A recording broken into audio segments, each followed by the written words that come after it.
Hello दोस्तों, कैसे हो आप सब लोग। आई होप सो आप सब लोग बहुत अच्छे होंगे और अपना ख्याल रख रहे होंगे।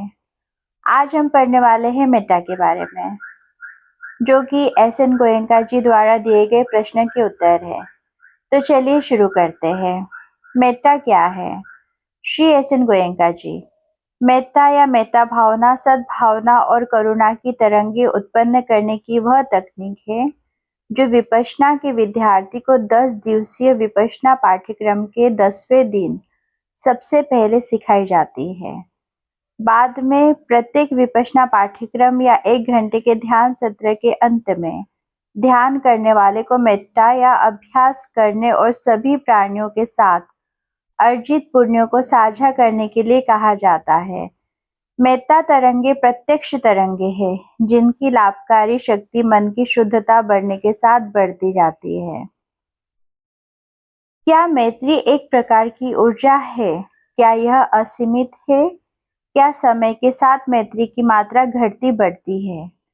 श्री एस एन गोयनका जी, दरअसल प्रत्येक व्यक्ति में मैत्री की भावना उत्पन्न होती है, इसलिए वह व्यक्ति की क्षमता के अनुसार घटती बढ़ती रहती है। यदि व्यक्ति अधिक से अधिक शुद्ध होता जाता है तो मैत्री की भावना भी प्रबल होती जाती है।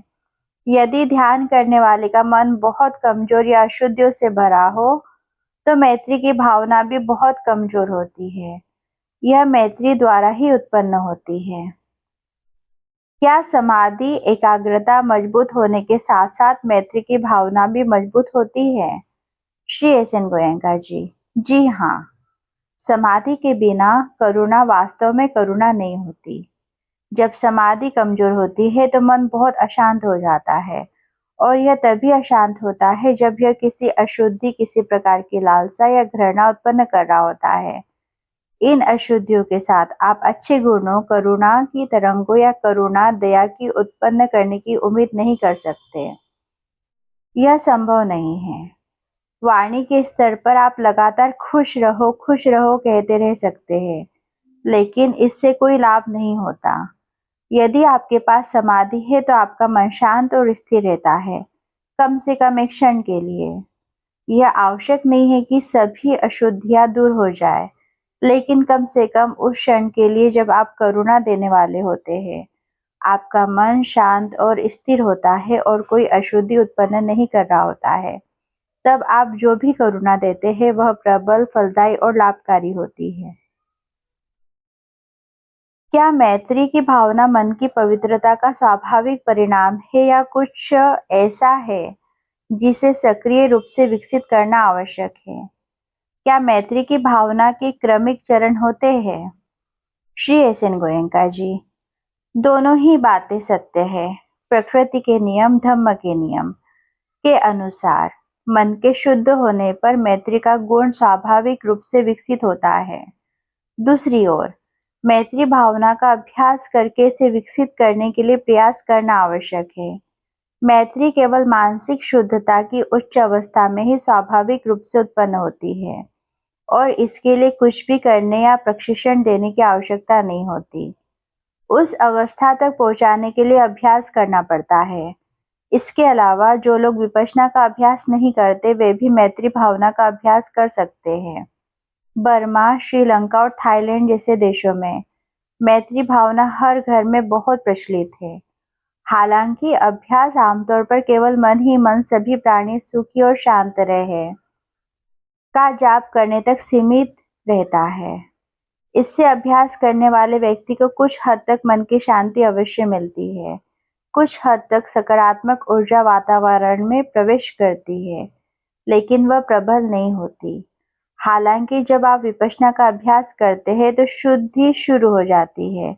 शुद्धता के इस आधार पर आपकी मैत्री का अभ्यास स्वाभाविक रूप से प्रबल हो जाता है। तब आपको इन शुभकामनाओं को जोर से दोहराने की आवश्यकता नहीं होगी। एक ऐसा समय आएगा जब शरीर का हर हिस्सा दूसरों के प्रति करुणा महसूस करता रहेगा और दूसरों के लिए सद्भावना उत्पन्न करता रहेगा। मेत्ता सहानुभूतिपूर्ण प्रेम, मुदिता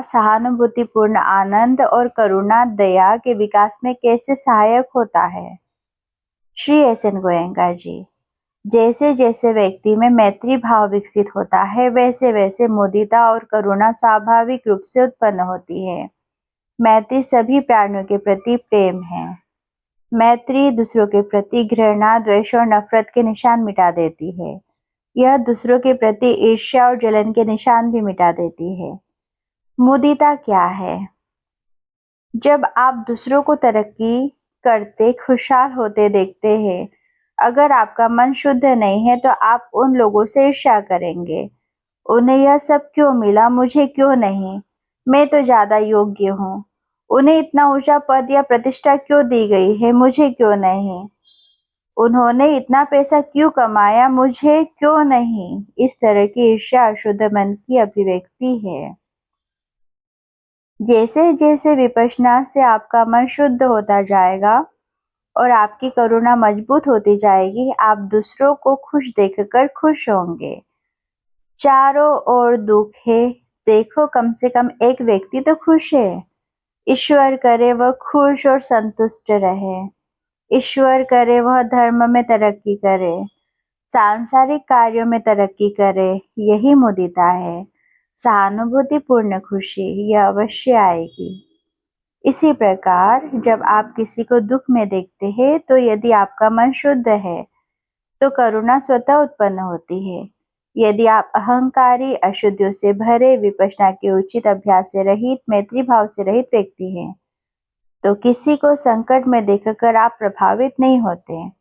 आपको परवाह नहीं होती, आप उदासीन रहते हैं। आप स्वयं को यह कहकर भ्रमित करने का प्रयास करते हैं, अरे यह व्यक्ति अपने कर्मों के कारण दुख भोग रहा है, मैं इसके लिए क्या कर सकता हूँ। ऐसे विचार दर्शाते हैं कि मन अभी भी शुद्ध नहीं है।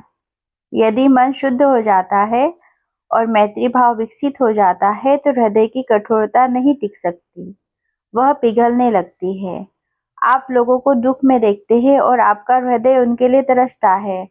आप रोना शुरू नहीं करते, यह एक अति है, बल्कि आप ऐसे लोगों की मदद करना चाहते हैं। यदि यह आपके सामर्थ्य में है तो आप कुछ भौतिक सहायता प्रदान करते हैं, अन्यथा कम से कम आप अपने आध्यात्मिक भावों से सहायता करते हैं। आप सुखी हो, आप अपने दुखों से बाहर निकले, भले ही आपके पास किसी की मदद करने के लिए भौतिक साधन न हो, आपके पास हमेशा यह आध्यात्मिक साधन होता है।